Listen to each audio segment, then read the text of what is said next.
大家好，欢迎收看本期视频。今天一个用户的空调说不要了，问我回不回收。我问了一下是什么牌子，他说是荣仕达的，还是个单冷的。谈好价格以后我就过来拆空调了。这个空调是个1P的空调，机器的尺寸特别小，拆的话也特别好拆，外机很轻，也就50斤左右。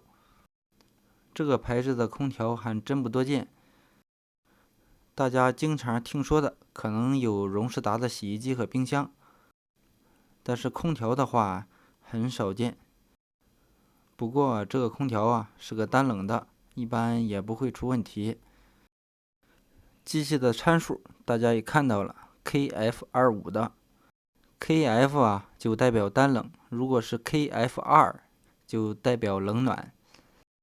制冷剂是 R22 的，外机重量是28公斤，也就50多斤不过现在这个季节，空调回收回来只能放到明年卖了，因为它的空调是单冷的，冬天用不上，所以冬天根本卖不出去咱们只好压货，压到明年再出手。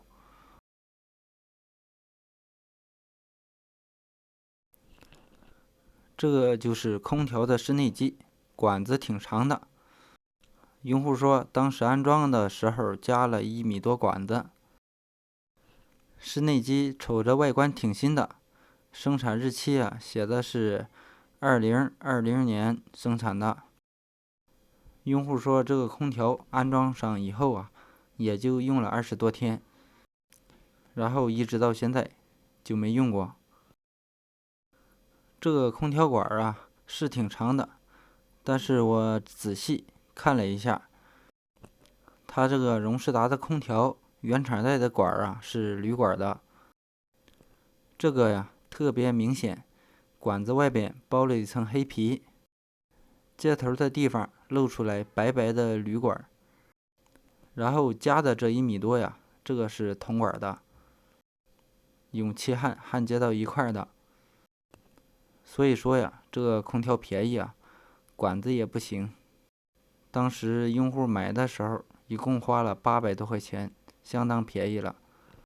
不过去年空调便宜，今年空调就涨价了，即使是1P单冷的也没有低于1000块钱的。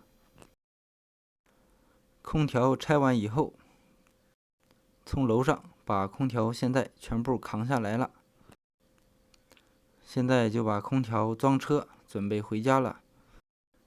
现在空调的旺季已经过去了，要是夏天忙的时候还真没有时间拆这个空调，因为现在回收个空调基本上也就是挣个拆装费，没有太大的利润，而且还需要压货。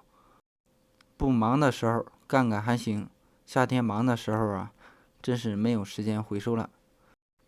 好了，本期的视频就和大家分享到这里，喜欢的朋友请点击关注转发，咱们下期再见。